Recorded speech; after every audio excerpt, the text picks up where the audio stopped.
Okay, I just want to give you a quick overview of what Bakin Pack 4, the Meadowlands pack, is going to have. So we're going to start off just by talking about the terrains, the ground terrains. So what I've got here, as you can see, is a green and a yellow, and a little bit of green in the yellow, but they are basically my animated texture terrain from Bakin Pack 2 or 3, I think it was 3, but a still version of it so that it'll mesh and blend well. So you could actually plunk down that animated one in key spots, get a little bit of animation going, or you could transition easily from another scene, or however you want to use it. So I wanted to make sure that I created I had a nice meadowland terrain. And then if I zoom out here, you can see this is just a gravel texture terrain. And we'll come back to why that is the bottom part of this terrain pack in a little bit here. So that's the two main grasses I have there. But then I've also taken the green ones and I've added petals to them. Cherry petals or crabapple petals or plum petals, whatever you want to call them. Now you are working with a grid texture, so you are kind of limited as to how you can do that. But so I've got 4 of them put down here under this white petal tree. Then if I come over here, under the pink petal tree, there's 4 in a little different pattern. Then under this white and red one, a couple of pink, couple of white, one of the more reddish or magenta-y colored ones. Then over here, 4 under the magenta one. And then here I showed how you'd actually use it probably in a game. You could use them like that just fine and add some other grasses, have some petal animations or whatever you wanted. But here I've laid it out so that it looks really good next to this ancient cherry tree here. I've laid out the petals all around it in the magenta color. And you can see how they just look good at coming out from underneath, but they're not everywhere. It's not super symmetrical. Again, there's only so much you can do with a having a grid pattern for your ground. And RGB Developer Backend does have that limitation. But that being said, I think it looks pretty good. And you've got your cherry blossoms on the ground. So next that's going to bring us over here. I would go to the trees, but I'm going to come back to the trees because there's quite a variety. But that's the 5 terrain types that we've got available. So 3 colored on grass and 2 different grass. So now I want to go into the meshes that I've given you, the textured meshes. So they're all shipped as an FBX model. And this first one is a riverbed. And it's just got, if I zoom in here, you see it's got a bit of a gravel terrain here. Now, I've stretched this probably a little longer than it needs to be. I could have widened it out, and that would more uniform that. Or I could go into the resources and change the UV mapping. But as this is just a demo of the products that's coming in this Bakin Pack, I didn't want to really mess with it too terribly much. And you can see here how that other gravel texture kind of blends in better than my Irish Cliffs did in my previous videos. So I've got that gravelly texture with a little bit of moss or green color in it coming down as the bank onto the river. So I just felt it made a good pattern there. So that's part 1 of coming back to that. I'll come back to it in the second part here. Now these rocks aren't part of this Bakin Pack, but I am going to include some river rocks in this Bakin Pack and then a couple of landscape rocks. I just haven't built them yet, so I plan to finish that this weekend. We keep moving along the river here. And now we come to this. This is a second mesh. And what this one is the same pattern. It's the same gravelly pattern here. I haven't mapped the normal map to it actually. I just left it as a map file, so it's just flat. But I could go in and do that, and it'll really make it pop more. In fact, I probably should go in and do that. But anyway, it's because rivers have riverbeds. Now I've blown this one up pretty high, and I put in this particle effect here just to make it a big mound of gravel. But you use that at a delta or a split or somewhere along a lot of rivers and creeks have big gravel deposits in them. So I wanted to make sure to include that just to give you an extra mesh in this pack so that you can let your creativity run wild. And now the third mesh that I've got here is coming back to that terrain again. So if you see that terrain pattern there, I've also applied that to this small pond. So we've got this small pond, and it's got a water object set in it, and it is just so that you could have a pond feature and do, give you a little more versatility. So it gives you two different water features and an extra ground feature to work with. So that should help you flush out like a riverbed or a creek bed in this meadow valley area. Next, we're going to come over here to this bridge. So this is just a simple bridge made from a whole bunch of just blocks in Blender and then textured with a rough wood texture. It's not even a great wood texture, but I wanted to keep it style agnostic, I guess is the best way to put it. Now you could go in and you could tile this and you could UV map and change it around a bit, and you can see that I've just dropped it in as the basic. There's nothing special done with it, but again, you can change it, move it around, and it gives you a little flexibility, and it's just a nice little country bridge to go over top of a creek or a river or whatever you want to do with it. So so that's that. That's the end of those types of models. Now I'm just going to go into the 2D assets here. So what we've got here is there's 12 grass and wild plant models that I've made here. So I'll just come over here. This first one here is actually an FBX, and you can see it's set to animate. So I'm sure you can animate all the 2D ones if you want as well, but in case you wanted like up against a building, you didn't want to use billboard mode, you wanted to actually have it as a 3D object, a garden bed somewhere, or a wild plant bed against a bank maybe or something like that. I wanted to give you a little versatility, so I made that group of wildflowers as an animated FBX file. The rest of these are all 2D billboard assets. And there's that same one in a 2D billboard. Then there's the prairie, what is that one now? That's after a fire. It comes in Indian paintbrush. Then this one is like a butter, what would you call that? Butterfly weed. This one's more like a bit of a sagebrush, and it's actually I decided that I liked the look of it as kind of a sagebrush. But it's actually off of my spruce trees. It's what I use for the branch patterns on my spruce trees. But it just works equally well as a billboard brush, so I pumped it out as that as well. Then these are just brought in at different scales, but I've got a bluegrass, a regular green grass, and a yellow grass. And they're pretty much all the same model. They're just colored differently. I wanted a bluegrass in case, depending on what style of meadow you were going for. Same with the green grass and then the orange grass, of course, to go with the fall, which I show you over here. I've got it in, just dropped it in at a couple different scales, just to show you it's sitting on the in billboard mode on the grass. I showed you the sagebrush. Then there's a salvia plant. I was going to do this as lavender, but lavender doesn't really grow as wild as some of the salvia plants do.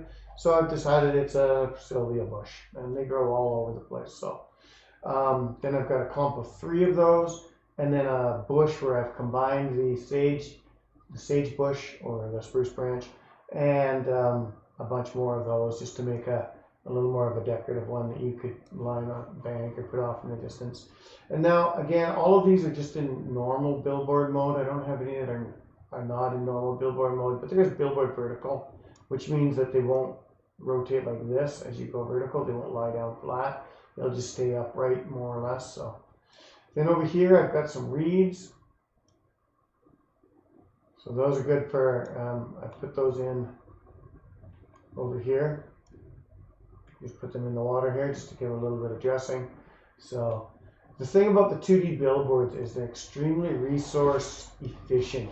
They don't have to render out the same way as a 3D model does, so they're incredibly easy on a GPU and CPU. So you can put them in a bunch of areas where they're not going to really, you're not going to notice them, and they're just going to pop a little bit of life to your scene, flush it out without really having to have 1,000 models on the ground to flush it out. Because of RGP developer back and not using real grass and having a terrain blocks, which is incredibly efficient and easy to work with. But one of the side effects is that you're not going to have, like Unreal Engine or Unity, a whole bunch of noded grass clumps being able to be generated all over the place. So you've got to work around it, and these work well for that, you know. So that pretty much takes it away from that. You'll see there's some plants and stuff over here. These ones are not mine. They were just ones that I brought in from the stock engine. That one's a model. These are plain ours, I believe. They might be models too, but there is one of mine here. Where did I put it? Oh, I might have got rid of it because it was from a different Bakin Pack. So I might have cleaned it out just because. It was just a brush. In Bakin Pack 3, I have a brush for the part of flushing out the parkland, and it's just it's kind of like house plants, but in a small bush format. But it's not in this pack. Okay, so that moves us on now. So we've covered all those little 2D. Oh no, there's one more. I just wanted some ground cover. So this is a 2D billboard plant. It's not in billboard mode. I just left it in normal mode. And I just wanted it to be like some deciduous leaves on the ground or some underbrush. So it's nothing fancy, but I just wanted to have something in there. And now we'll get on to the trees, and I'll start over here with the spruce trees that I've kind of placed them in the scene. So there's as far as spruce trees go, there's 12 of them. So some are uprooted, like this one here. Both of these are uprooted. This one's an uprooted snag. This one's an uprooted one with green foliage. Here's another snag. There's a log. There's an uprooted split Y snag. It's just got an uprooted stump pattern on it that I came up with just to make it look like there were some roots attached still. Oh, and then this is another terrain. I didn't point that out. This is a bark terrain, a spruce bark terrain, and it's just rendering blue rather than red because the environment lighting on the terrain blocks is handled differently than the environment lighting on the actual models. And just to show you that, I'm just going to come into here and I'm just going to rendering, and I'm just going to put this as scorching sun, and you'll see that they look much closer the same, but the lighting changed. Go over here to something. Let's go bad weather. And you'll see they look really good there too. They look really close to the same. But I'm going to go back to daytime because daytime is what it's best to show these assets off in a neutral terrain. So that's another terrain block pattern there. Then back to the spruce trees. There's a couple of branches that I made, or logs, scalable, another snag here. And this log here has a bucked off end, so it looks like it's fallen, so you could use that as a game asset as well if you wanted to. Tried to make a similar pattern on all my trees, so you had a bunch of variety to play with.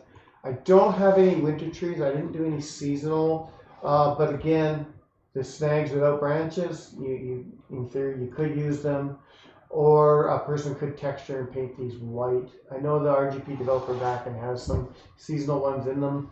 They're not necessarily these styles. I may do an expansion pack or a second meadow pack, or maybe in the forest pack I'll add a couple of spruce trees with snow texture on them. But I feel I've done a pretty good job of getting you a bunch of spruce trees. There's another different looking snag again, and across the creek here, you just rotate around. There we've got a Y split spruce tree with just a little different pattern up here, like it's a younger tree reaching for the sky. And then this one here, I wanted to give you some character, especially if you're going to be putting in riverbeds and stuff, or ponds. And I wanted one that was kind of a little bit gnarly and leaning out over towards the creek or whatever you're working with. And you can see here this rock from Bakin Pack 3 looks nice in here. I'll probably include a couple of other rocks in here, not the Bakin Pack 3 ones. I want to give you some variety, so I'll probably just before I package it up, make 2 or 3 more rocks for you, just so you've got some that kind of blend blend well with either the green grass pattern or the riverbed pattern. I want to give you a lot to work with in this pack, so I'll add a couple of those in. They're just out on this preview. Now that brings us, and there's another variety of the tree here too. But now that brings us over to the cherry trees. So what I've done for the cherry trees is I've done these 4 main types, and every trunk is different on every one of these trees. Every branch pattern is different, and none of them are the same. They're all slight variables. But I've got a white blossoming one, so that could be a crab apple or a cherry tree. I just call them all cherry trees. They can be whatever you want. A pink one, one with the blossoming plum color, and then some white in there as well for a variety. Then the blossoming plum color, and then I've given you a really gnarly ancient one, and I've given you these roots. So these roots are all individual. There's another one over here, another one there, and you can take them, twist them, do whatever. And as an example, I brought in this rock from Bakin Pack 2 to put this tree on to make this a little bit of a scene here. And what I've done in this tree is I've left the blossoming plum color, the magenta colors alone, and I've just added a slight wind animation to the white ones, or the pink ones that I put in there. So they're just fluttering slightly in the wind and brings it to life, but the whole tree doesn't look wonky. So I think it's a pretty good look. And then this root here, I just laid it over onto this rock, shifted it around, and you got this gnarly root growing out over this rock. Just as an example of some of the things you can do, right? And again, all these trees, from all of them, you can change the UV mapping and scaling so that you can adjust the bark how you want to make it fit. I've kind of got them default at a 3 and a 1, just because these are cherry trees, whereas over here on the spruce, I've left them as a 1 on a 1, except for the dead snags. Sorry, no, I left them at I think a 5 and a 3 is what I left them at. But then these dead snags, I've gone 1 and 1 with them, really spaced it out, or maybe even 0.5, and I've really stretched out, because this is what the bark looks like over here on this terrain, on this log. Here you can see it really good. But I've stretched them out because it's kind of a dead tree, it's a snag. So you can really tweak your trees a lot, placing them in your scenes. The engine gives you a lot of tools. Anyway, then we come back here to the cherry trees, and I've got this gnarly log here with an upturned log, all twisty, some character, and of course you can scale these Y, Z, however you want. This one here I've got as kind of a cutoff because again I wanted to make sure you had one you could use as a resource. Then I've got these poplar trees are getting in the way a little bit here. Then I've got these kind of gnarly looking ornamental style ones here with some really neat curvature, almost like bonsai trees. And what I've done is I got one of the blossoming plum, one of the pink, and one of the white. And you can see here I animated this one a little bit. I set it to the map dissolve wind, or map discard wind settings, and then just gave it a tiny 0.001 offset in both the X and the Z, left the Y alone, and you've got just a little bit of a wind shift. And you can play around with that. It's pretty neat once you get used to it. And then I threw the blossom textures underneath it just as another demo. Show you what you can do. There's another one there, all nice and twisty. So 3 different ones with the 3 different patterns. Then over here I've got saplings, which again are pretty stylistic and more ornamental. So these are more like these might be gnarly ones that you find out in the wild, or along a pathway, or going into a glen or something. These ones here are more like you find in people's yards, I'm thinking maybe. Decorative in a garden, as a centerpiece in a garden. Of course, you'd scale it up and down. But these are just saplings. And these ones are just called sparse because there's not much plant coverage. Those ones are full trees. And that's pretty much the cherry trees. So then, now we get into the poplar trees, the third and final tree set. And what I've done is I've got some uprooted ones. And so these have the root. If I zoom in here, you can see there's kind of a root rod on the bottom of them. They got a little more of a flary butt on them, and they've got this poplar bark. Now this poplar bark, it's actually called birch bark, but what I did was if you look at it, it's got a bit of a greenish hue to it, whereas birch bark is really white and black contrasting, maybe sometimes tan if it's shedding. whereas poplars are a lot more greenish. And I live in an area with a lot of poplar trees. So I took a basic birch bark, modified it out, and turned it into a poplar bark. So I've got green leaves, I've got orange leaves, and I've got a Y split. These are both straight. Again, they're different branch patterns. Actually, those two might be a similar branch pattern. I think I just curved the bough a little bit more on this one, I think, but the branch patterns might be similar. Then I've got a couple snags here. Again, they're different, similar but different. Another snag here, but I've laid it on the ground just as an example. They don't have to be snags, and you can use them. Most of these trees you can use as whatever. The main trees, I don't have roots on the bottom, but all the others you could just rotate them up.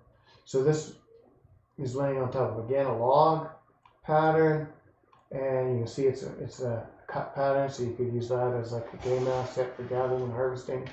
Then we get into the actual poplar trees. So I've got a green poplar tree, a green and red poplar tree, so end of summer, beginning of fall sort of thing, then right into fall, and of course you could use these snags as the winter ones without anything on them. A Y split fall, and then a Y split green. So I've given you quite a variety, and of course by scaling these, rotating them, you can come up with dozens of different trees from the mix. So that's pretty much it. That's everything I wanted to show you today. That is the contents of Bakin Pack 4. I just want to take a quick run through here with my Jenny just to show you it in engine being rendered. So it's looking out over those spruce trees, and I'm going to take her over here, across the log, take her by this, going to jump off that bank. A little bit of a high jump. Take her across the log, up and over. Now I've done capsule or box collision on pretty much all of these, but you could set them up however you want. I just haven't done mesh because I don't want to, I'm going to walk over the branches here. I don't want to get hung up on the branches. So I just tried to stick my my collisions on the actual trunks of the foliage itself. Then I'll come over here. You can see these react as I walk around them and rotate the camera. Nothing too special. Looking through the cherry trees, I'll come walking through the forest here. And you can see how nice those look.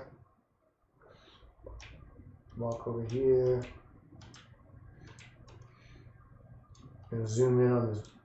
Oh, that's zooming out. Zoom in on this bark, so you can see that cherry bark up close. Oh, and the poplar leaves up close with the little seed pods on them. There's the blossoms on the ground and the roots on the rock.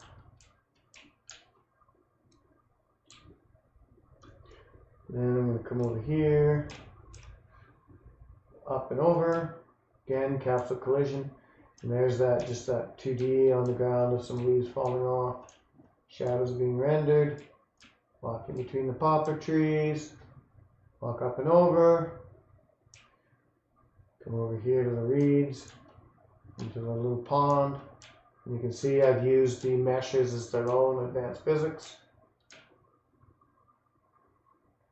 I'll show you how nice those poplar trees look.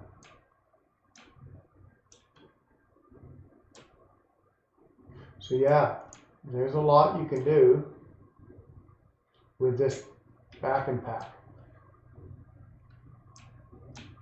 You can see that grass looks pretty good down there. It's a decent grass texture. Now I don't have a normal map on this grass texture. I will include one if you want it. To use it you can, just like I'll include the normal map for this. Which I'll give you a demo here right now actually, really quick before I sign off. I'm just going to go into resources. And I'm going to find that 3D stamp. And I'm going to go to the gravel bar, and what I'm going to do is go into the material for it, materials.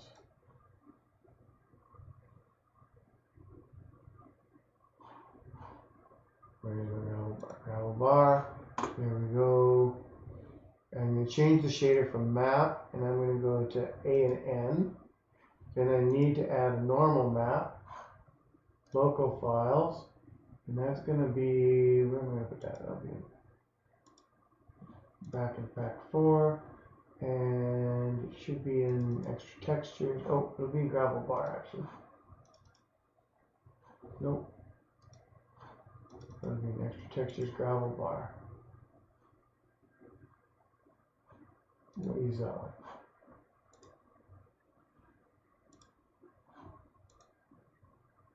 And I'll just jump back in again and quickly show you how that's changed that texture now. I find that doggle maps work really good on gravel and stuff, so now I'll zoom in a bit. And you can see it's just pumped it up a bit. It doesn't look quite so flat anymore. So anyway, come over here on the other side of these. Oh, I'm going to look up at my. Go over here.